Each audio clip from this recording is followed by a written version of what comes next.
خلیل بھائی کچھ جو ہے وہ علاج بتائیں، پھر ہم مزید آگے بڑھتے ہیں انشاءاللہ۔ صلو علی الحبیب صلی اللہ تعالی علی محمد صلی اللہ علیہ وآلہ وسلم۔ سب سے پہلے تو یہ ہے کہ بال جھڑنے کے اعتبار سے تو اس میں کھارے پانی کا کافی دخل ہوتا ہے، خون کی کمی بھی اس کے اسباب میں سے ایک سبب ہے، اس پر بھی غور کر لیا جائے۔ پھر مزید یہ کہ غیر معیاری جو شیمپو بھی لوگ استعمال کرتے ہیں وہ بھی اس کا سبب بنتا ہے، تو اس پر بھی غور کر لیجئے۔ باقی رہا آپ نے کیا استعمال کرنا ہے، اس کے لیے یہ کریں کہ آپ تلوں کا تیل اور کسٹر آئل، جیسے تلوں کا تیل آپ نے 100 گرام لیا، اس میں 25 گرام کسٹر آئل شامل کر لیں۔ ارنڈی کا تیل جسے کہا جاتا ہے، اس کو ملا کر رکھ لیں، اور یہ بالوں کے لیے بہت زیادہ مفید ہے، ورنہ صرف تلوں کا تیل بھی کافی ہے۔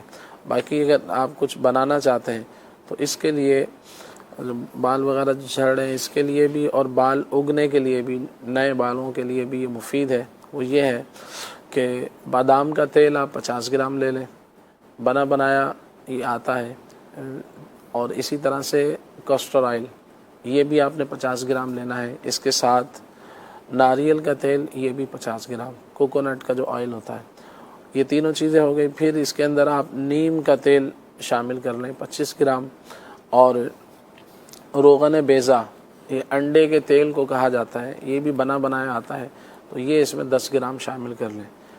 یہ پانچوں چیزیں آپ جیسے لے کر ان کو تمام آئل کو مکس کر لیں اور پھر اسے لگایا جائے۔ تو انڈے کے تیل کے اندر بو ہوتی ہے، تو یہ لگا کر جیسے مسجد وغیرہ میں جانے کی احتیاط ہوتی ہے تو ایسے موقع پر لگایا جائے کہ آپ اس 2-3 گھنٹے آپ کے سر میں یہ لگا رہے، تو انشاءاللہ اس سے فائدہ حاصل ہوگا۔ مزید دانت ہلنے کے اعتبار سے جو بات کی ہے اس کے لیے یہ ہے کہ ایک بہت پیارا سا نسخہ ہے، چاہے 20 سال کی عمر میں ہلیں یا 40 میں یا 70 میں، انشاءاللہ سب میں امید ہے کہ اللہ کی رحمت سے فائدہ کرے گا۔ اس میں یہ ہے کہ کیکر کی چھال لے لیں، کیکر کی چھال لے کر تقریباً 25 گرام کیکر کی چھال لے لیں، جو اوپر جو درخت ہوتا ہے اس کے جو اوپر کا حصہ ہوتا ہے، تنے کے اوپر کا، تو اسے چھال کہا جاتا ہے، وہ دکانوں سے پنساری کے یہاں سے آسانی سے مل جاتی ہے۔ 25 گرام وہ لے کر اس کو آپ لے لیں، پانی کے اندر اس کو ابال لیں، تو اس پانی کے اندر اس کو ابال لیں۔ ساتھ ہی آپ نے لینا ہے پھٹکری بھی کہا جاتا ہے، پھٹکری بھی کہا جاتا ہے، یہ آپ تقریباً 12 گرام لے کر اس کو کھیل کر لیں۔ کھیل کہا جاتا ہے کہ اس کو توے پر آپ تھوڑا سا اس کو رکھیں گے اور اس کو پکائیں گے، یعنی کہ چولہا جلائیں گے تو یہ پگھل جائے گی۔ پھر اس کے بعد جب یہ تھوڑی ٹھنڈی ہو جائے تو یہ پھیل جائے گی پانی کی طرح، تو اس کو پھر آپ تھوڑا سا کھرچ لیں اور یہ پاؤڈر بن جائے گا، خشک ہو جائے گا۔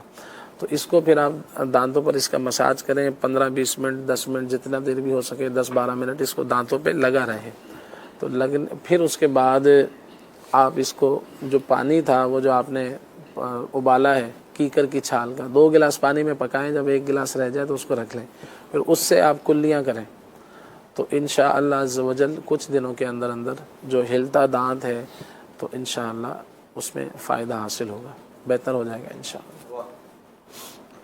صلو علی الحبیب صلی اللہ تعالی علی محمد۔ یہ پھٹکڑی کبھی کھیل کر کے دکھا ہی دیں، ناظرین بھی دیکھیں، یہ شاید دکھائی ہوئی ہے، مجھے یاد پڑ رہا ہے دکھائی ہے شاید۔ پھٹکڑی جو تھی، پھٹکڑی یا پھٹکڑی ویسے پنجاب میں تو پھٹکڑی کہتے ہیں، یہاں کراچی میں پھٹکڑی ہو سکتا ہے کہتے ہیں۔ چلیں بہرحال اللہ رحمت فرمائے، دکھا دیں گے۔ ویسے یہی ہوتا ہے، اس کو ڈلی کی طرح ہوتی ہے، توے کے اوپر ڈالنا مناسب ہوتا ہے۔ بعض اوقات زیادہ مقدار میں ڈالتے ہیں نا، اس میں جو سلور کا جو برتن ہوتا ہے، تو کبھی کبھی ایسا ہوتا ہے کہ وہ برتن میں ڈالیں، وہ اس کا تلا نیچے ہی رہ جاتا ہے، اللہ پتیلا آ جائے گا، تلا وہیں رہ جائے گا۔ اوہ اللہ، تو یہ بھی ایک مدنی پھول ہے کہ سلور کے برتن میں پھر پھٹکڑی کو زیادہ مقدار ہوتی ہے تو پھر یہ ہے کہ آپ نہ اس میں کریں، بہتر یہ ہے کہ ہم تھوڑی سی استعمال کرنی ہے تو توے کے اوپر رکھیں گے تو وہ مضبوط ہوتا ہے، تو اس پہ یہ پھیل جائے گی، تھوڑی دیر بعد آپ دیکھیں گے یہ پانی سا بن گیا ہے، تو پھر اس کو جب کچھ دیر بعد وہ جم جائے گا